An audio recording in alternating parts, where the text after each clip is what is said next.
Dawna, wonderful to finally have the opportunity to talk in person. We've had so many virtual conversations. I know, I feel like I already know you. It was when I first saw Chris, I was like, it feel like we've met and we've known each other forever, and then I had to think back and say, well, wait a minute, I've never actually been face-to-face with you if there wasn't a screen there, so yeah, interesting, but so good to be here. Wonderful to catch up, really great to have you here.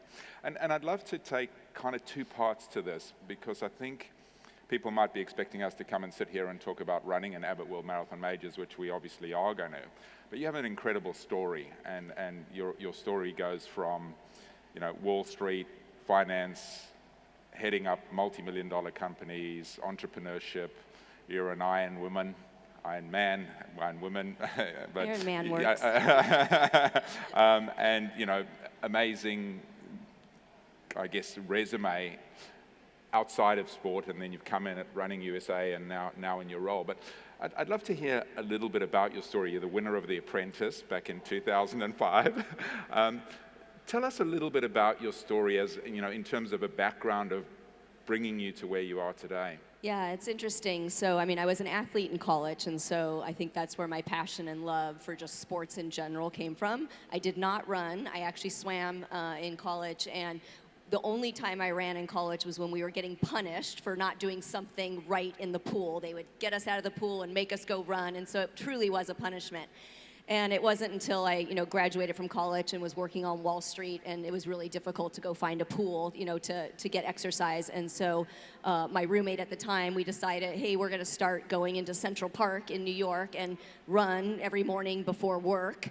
And so that was my kind of start to running. I did my first 5K then, and it just kept going, from there. But in terms of, business experience, I really never thought about working in the sports industry. Like Chris said, I worked on Wall Street as a financial analyst. I worked for Deloitte Consulting for almost 5 years, doing very large consumer product consulting. And then I really just, after that time, felt like I wanted to do something different. And I decided I wanted to see about what's out there in the sports world.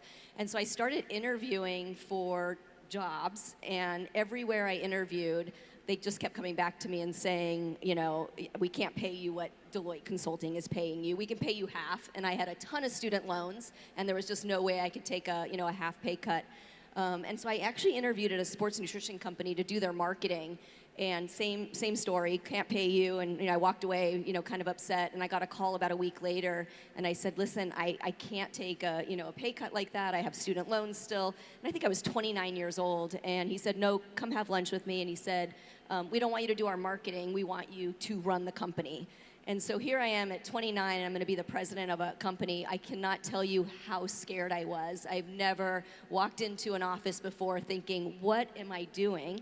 But I fell in love with it. I fell in love with the sport. We sponsored a ton of athletes, mostly triathletes, professionals, and I did that for a while, and then I got right back into the corporate world again for a couple years as the chief marketing officer for a pretty large, $1 billion company. Yeah. And I just missed the sports environment so much that I remember being there about 2 years.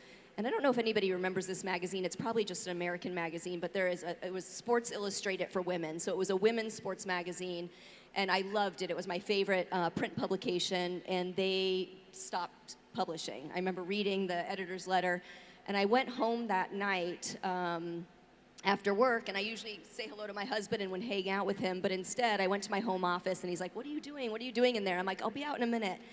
And I came out about an hour later, and I threw down this little 10-page, I still have it, it looks horrible, business plan. And I said, I'm going to quit my job and start a women's sports magazine. And my husband was like, what? And I said, yeah. I said, don't worry, I'm not going to quit yet, you know what I mean? But I'm going to do this. And so I went around and asked a whole bunch of people what they thought about this idea, and everybody said the same thing, that it's not a good idea, never will work, you don't want to do it. And I actually called up, do you know George Hirsch? Yes. Does anybody, I don't know if you guys who knows George Hirsch, but started Runner's World magazine, just absolutely amazing, he's done a lot. Absolutely incredible. And I called him up, I did not know him, I knew of him, and I called him up and I said, hey, if I fly to New York. Would you spend an hour with me? And he was so gracious, he said yes. So I spent an hour with him, told him my idea for this women's running, magazine, and he gave me all these tips and told me all the things he wished he would have done before starting Runner's World. And at the end of the hour, he said, "Can I just give you one piece of advice?" And I'm thinking, oh, this is it. He's going to give me the secret, to how to be successful with this magazine. And he said, "Don't do it." I said, "What?" He's like, "It'll never be successful. Don't do it. No big advertisers out there are going to advertise with an independent publication. It'll never work." I remember getting back on the plane that night thinking, I was so discouraged, I don't know what I was thinking. What I was thinking was he was going to tell me, "Great idea, I want to do this with you. It's amazing." And I went back home and I thought, you know what? He's wrong. He's wrong. No way. I'm gonna show him I can make this happen. And I did not quit my job right away, which made my husband very happy. And I went out and just interviewed and talked with a whole bunch of different, chief marketing officers. I actually had a meeting with Nike, with Ford, with Coca-Cola, with L'Oreal. Those are the 4 first ones. And every single one of them I met with said, "If you launch this magazine, we will advertise." So I quit my job and launched Women's Running Magazine, and that was my kind of foray into the world of running. And about a year later, I was at a conference speaking at one of the rock and roll marathons, actually P.F. Chang's Arizona Rock and Roll Marathon, and we're in the big VIP event beforehand in a big ballroom, and I see George Hirsch across the ballroom. And I did write him a handwritten thank you note for meeting with me, but I really didn't keep in touch with him after that. And so I walked over to him, and he was with a woman that I didn't recognize, and I went to go say something to him, and it was his wife, and I went to introduce myself, and she said, "You do not need to introduce yourself to me. Aren't you glad you did not listen to my husband?"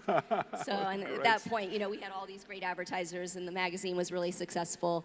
So that was my first foray. Yeah. But you talk about times are challenging and we need to pivot. Well, in 2009, times were really challenging. Yeah. And all our big advertisers came to us and said, "Hey, we know we have a contract with you, but we're done, we're taking a break." And so really we had to think about, okay, what are we going to do? And that's when I launched my running series. So ended up launching a series of women's half marathons, which in the US became the largest women's half marathon series. And I just literally fell in love with this business. Wow. So how many events in that series? So we had 5 events in the series. We started with, I thought we were just going to do one. It was literally just giving us something to do because the economics, everything that was going on in the world at that point, we were struggling in terms of okay, if all these big advertisers decide not to advertise anymore, how are we keeping the doors open, all our employees? And so the thought was we would do one half marathon in our hometown, and it was so much more successful than we thought that the next year we added 2 more to the series and then another one. And so by 2012, we had 5 races in 5 different states in the US. And then I ended up in 2012 selling both the magazine and the race series to Competitor Group at the time. Yeah. And then my magazine went from Competitor Group to Ironman bought it, to Velo Press bought it, to now it's still here around, and Outside Media owns the magazine now. Wow, so. What an amazing story. So almost counterintuitive and really interesting in these times. Tough times, start something new. Some tips for the many entrepreneurs that are in the room. I mean, how do you have the courage to do that in that situation? And what was it? Again, probably someone told you no and you decided to go ahead. I can relate to that as well. I've done that a few times. And then, some of the things that kept you going in what must have been tough times. Yeah.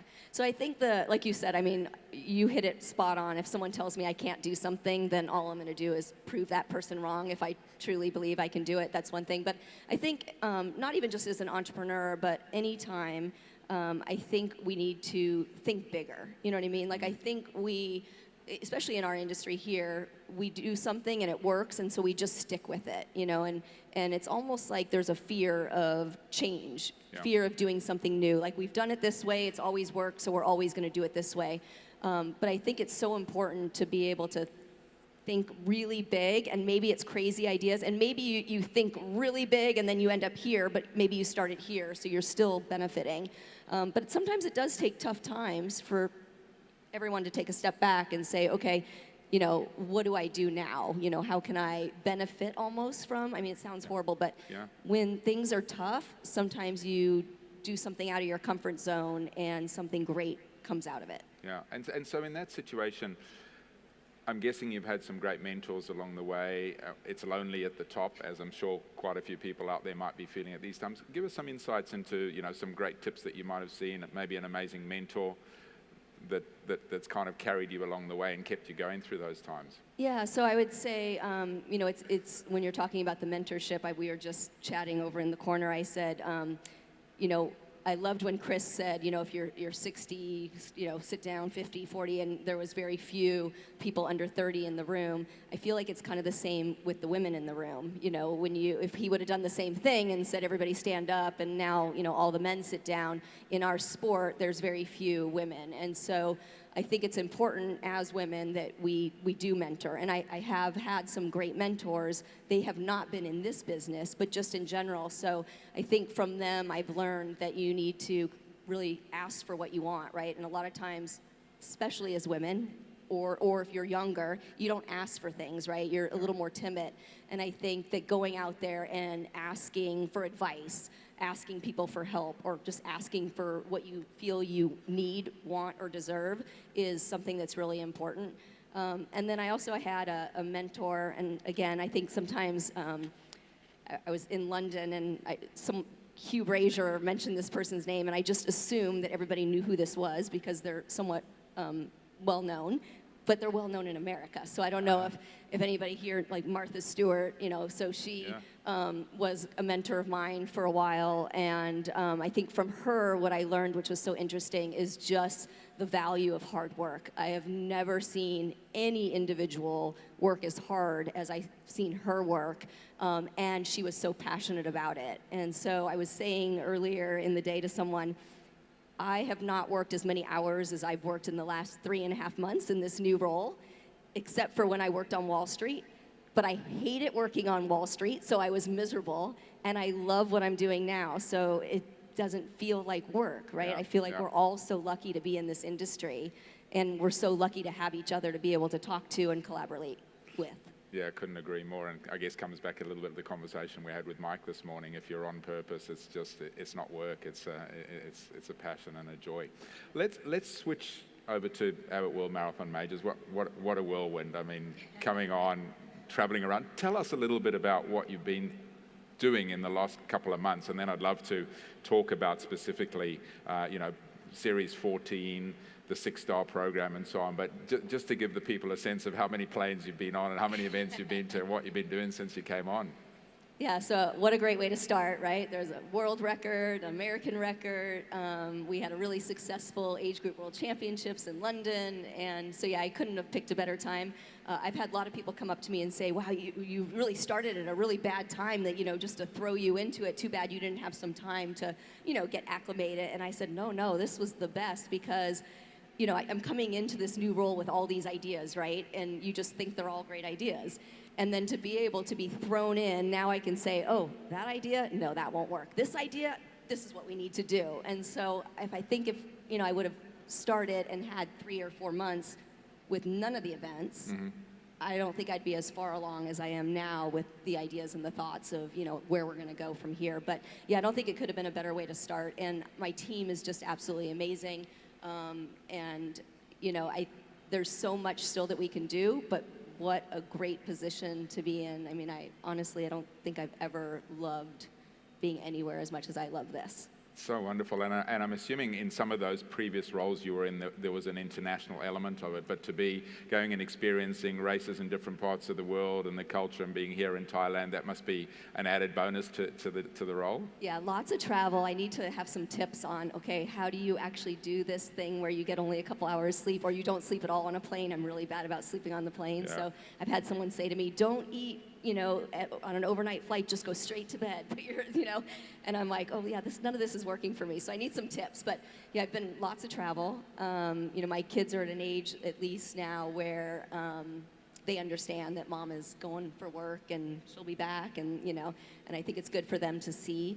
But I haven't had an international role like this before. So I had told Alessio, our very first conversation I had with him over Teams or Zoom, I said, I have a lot to learn. Like, I think that's something too, no matter what role you're in, what position you're in, you always have a lot to learn, and I do. So I think, in terms of with Abbott World Marathon Majors, they brought me in based on my specific skill set for where they want to go. But I also, as an individual, have to learn quite a bit of, just the international piece, things that I don't. And fortunately, I have people like Mike Nishi here, who's always happy to help and give advice. And with Alessio, there's so many people out there that have just been absolutely wonderful. And so hopefully I'll get up to speed real quick. Wonderful, and I think that balance of learning from the others and bringing a new perspective is valuable to everyone. So let's talk about the 6-star program this year. I mean, it's so wonderful. I had the absolute pleasure of being in Chicago in, help me with the dates, 2019, wasn't it, Mike? It was an incredible experience, and being past the finish line with Dawna and Scott, Lorna and Scott, hanging the medals around the people and seeing that reaction. Tell us a little bit about this year's 6-star journey. Yeah, so I think the 6-star journey is one of the most amazing experiences just to watch as people finish that 6-star. I look at the 6-star journey and I think of, for me personally, I did the Hawaii Ironman, and I remember, just trying so hard to get to the point where I could go and participate, and qualify to do that. And I remember finishing and thinking that was the biggest accomplishment ever. And then I look at that now, and Ironman is amazing, so not to put that down, but I look at the 6-star journey and what the individuals go through to do all 6 of the majors, and it is so much more impressive, I think, than anything else, out there in terms of achieving. And so it's funny to see this community that is just built around it, where when you are at the finish line and you're talking about being there and seeing people get their 6-star medal, and they've worked so hard, and some people do it in 1 year, which is absolutely insane, but some people take, so many years to accomplish that goal. But it becomes this community of people will walk by when others are getting their 6-star, and they'll kind of holler out, I just got my 3rd, I'm on my 4th, I'm on my 5th, or if I end up wearing my jacket to go to the market, people will stop and, what star are you on? Don't ask me, but what star are you on? And so it's just this community. It's just so amazing. And I really do, I think, we talked about it on the panel before, it is a goal that keeps people going, right? It becomes part of their DNA to want to finish this goal. Yeah. So we just hit over 8,000 6-star finishers, which to me still, it's such a small number. You think, more people have climbed Everest than have, a 6-star medal. However, there are so many people in the journey, right? So only, we've hit that 8,000 mark, but there are, even in the 3rd star, 100,000 people, 200,000 people on the journey, starting with, 1 star, but we can't really count them because we don't know if they're on the journey. But by the time they sign up, they're usually 2 stars in, and they sign up, and, almost 200,000 people. That's incredible. And it comes back to that conversation we had yesterday about community, isn't it? Within one big community, you've got this sub-community and that opportunity to engage, which may be a good opportunity to talk about the Global Run Club as well. So the Global Run Club is something that did come out of the pandemic, right? Trying to figure out, like everybody else out there, okay, we're not going to have an event, so what are we going to do instead? How are we going to stay engaged? How are we going to help our partners and sponsors still be able to, talk to the runners? And so we launched a Global Run Club, and we're over. Well, now we have actually quite a few more. I think 230-some thousand people signed up in that Global Run Club. So we're doing some new things that I came in, and we started with London, offering people the chance to kind of subscribe to the club during the registration process. And we had 123,000 people that went through the London registration process actually sign up and subscribe to be a member of this club. And then through the club, we do a lot of virtual events. So a way to engage people all year long rather than during just the weeks of our 6, majors. And so that's been really great, and we're really beefing that up. I know a lot of people are looking at the virtual and kind of saying, well, we don't need the virtual anymore. And we're almost doing the opposite, right? We have our great in-person events, but we're looking at it saying, well, how do we connect all year long? And is there something we can do kind of on the journey all the way to each one of our majors? And so that's something new that we'll be rolling out, where we'll have different distances on the way up to that event. Fantastic. And so in terms of engagement with some of your brands that are on board, are there any things that you can share around that that might be interesting for people looking at bringing brands on their journey with their events? Yeah, so this will be something new for us. So as many people know, we at Abbott World Marathon Majors have 2 sponsors. Yeah. That's it, right? So, and those sponsors are really ingrained in everything we do. I actually, however, just hired a director of sponsorships who just started at New York. So he was there for his first major in New York. And so we're looking at ways now, just like everybody else, how do we engage? What do we want to do? It's a little different for us in that, we're kind of the umbrella of, these 6 amazing events who have all their own partners and sponsors. And so you'll see some changes and things from us going forward in terms of building out those partnerships and sponsorships as we go through with whether it's our age group world championships, whether it's our run club.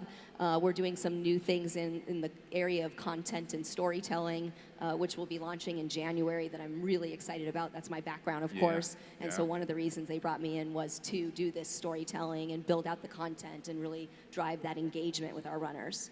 I think the storytelling, it's something I've been speaking about for a while. I think as an industry, we miss that opportunity. We kind of, everyone's got a story, haven't they? How did they get to the start line? How did they get to the finish line? What was the journey in between? And I think broadly, there's very few in the industry that tell it well. Yeah, I want to take just what you just said right there, like write it all down. But it's really true. I think that people overlook it and they don't think about it. I mean, it's writing, right? It's content. It's why is it any big deal? I think there are so many things around that storytelling and that content that when you build that engagement, everything else you do can be improved on, because of that. It just enhances everything. That whole everyday hero thing, it's easy to focus on the elites. And I spoke yesterday, we got these incredible elites, but often they are quite shy and demure, and they've got amazing stories. And I think even there, and maybe that's part of your strategy as well, is telling their backstories. How it is that they live in Kenya or Ethiopia or wherever it is fascinating, and almost the behind the scenes thing. You've just seen what Formula One did with their Drive to Thrive, I think it was, is the name of it. But those kind of opportunities, fantastic. The time's ticking away. Love to come to the Abbott World Marathon Majors, the Wanda Abbott World Marathon Majors. Tell us a little bit about that amazing event in London. The story of the awards with Eliud Kipchoge walking in, and I mean, were you there when that happened? Oh my goodness, yeah. So, what an experience. So what Chris is talking about is after our Wanda Age Group World Championships in London, we had an awards ceremony and party, and it was incredible for me, first of all, just to see all these incredible age group runners out on the dance floor after, PRing and, running a marathon. I usually cannot walk afterwards, and so, but then Eliud came out and actually gave out awards to the top 3 in every age group. So he was there for quite a while.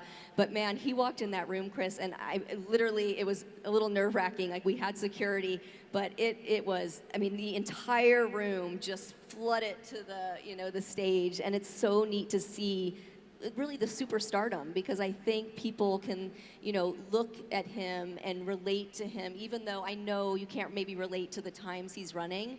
But he is so down to earth, and we'll talk to you about what he eats and, and how he hydrates and whatever it is. But it's like you said, it's the stories not only of those, amazing elite athletes, but then it's every story of that age grouper there and how they got there, whether they are, 45 or 80, so it's really neat.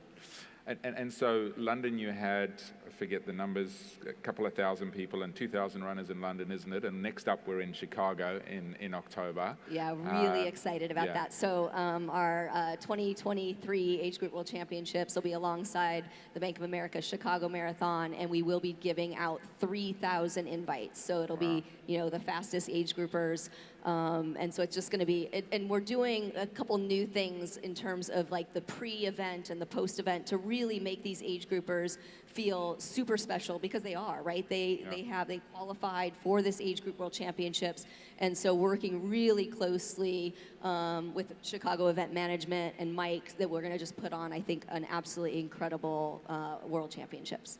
Sounds amazing. And so when I was in Stockholm at the European Running Business Conference, Scott was there and talking about, growing the network and bringing more people in. Tell us a little bit about that, and maybe even there's some races here that would like to be a part of that. Yeah, could be something of interest for the people out there, is that our age group world championships, right now we're about 382 events all across the world that become partners of the Wanda Age Group World Championships. And so individuals that are running in your events actually get ranked and get ranking points, and that's how we decide who the best of the best in the age groups get invited. And so Scott is our director of partnerships, and he works closely with all those events. So yeah, if there's an event out there that's interested in finding out more, I mean, they can just contact me and I'll put them in touch with Scott. But that list just keeps growing and growing, and so it's another way for us to collaborate as well with just different events beyond our 6 majors. So yeah, it's a really exciting, and we're doing some new things also with the Age Group World Championships, a little bit more with like a one and done time, because right now it's a little convoluted in terms of qualifying the runner. Let's say you're running and I'm running, and I've done 2 events, and so I'm ranked, and let's say I'm second, right? And I'm thinking, oh, I'm going to be invited. I'm right now second in my age group, and then you decide to run an event, and you do better than me, and now I go down, and so you never know if you're qualifying, because you don't know who is doing what other times. And so we are going to implement more of a one and done, kind of like a Boston qualifying time, where if you qualify based on your age and that time, you know that you're going to be invited. So we're working on that now, and that will be implemented in 2024. Fantastic. And you were saying one of the challenges is that you're talking now 2023 is almost done, and that's October next year, and then you're starting to look forward. So kind of like the forward planning, which I think is an interesting lesson to the industry, because my sense is we tend to run from kind of event to event, and it's like, oh, we finished that one, and without that longer term vision. Well, it took me a little time to wrap that around my head too, is just that basically in a few days here, we're wrapping up, for the 2023 invites, right? Yes. And so I'm already now thinking about, okay, now we're working on the race that starts in January is for our 2024, which we don't have that location yet that we're going to share. But so you have to think way in advance. Yeah, really important. We've only got a couple of minutes left. Let's come back to the industry. I mean, you've obviously been in the industry for a long time. You've seen what's happening in Running USA in your role there. You've now had an opportunity to travel around. You've heard lots today. If there was one thing that you could say as an industry, this is something that I think we're maybe missing an opportunity, what would it be? Yeah, so I think the biggest thing for me is just not being afraid of change, right? So I think every great industry, no matter how great you are right now, and I would say we are great, is that at some point we need to just open up our eyes and say, okay, we've done it this way and we're doing it well, and we're but what does that look like 10 years from now, 5 years from now, 20 years from now? If we're not willing to change, we can't ever grow. And so I think that's the biggest thing. But I think a lot of that is also what, we were talking about, just the younger generation, right? If we don't have them here and giving us those insights, I feel like we need to bring up that younger generation, teach them everything we know that is what's made us what we are today, but then also open up our ears and listen. And no matter how crazy we think it is, I mean, sometimes the craziest ideas are the ones that bring us to the forefront and really drive us to be even better. Like starting a half marathon series in the middle of a recession when everybody says don't do it. Don't do it. Go against the grain. Dawna, we got a minute left. Anything else you'd like to? Yeah, no, I would just say first, thank you for inviting me here. It's been absolutely amazing. I think I feel very, very fortunate to be back in the running industry. Both when I was at Running USA, I had been out of the industry for about almost 10 years. And so it was just such an incredible feeling when I went to Running USA, and now to be in this role, I just feel so fortunate. And fortunate, everybody I meet has just been so kind and just so wonderful. And so it is just the most amazing industry. And so I just feel great to be here. But thank you. Wonderful to have you as part of it, and we look forward to continuing the journey. Dawna, thank you so much. Thank you. Please put your hands together. Dawna Stone, wonderful conversation. Thanks, Dawna.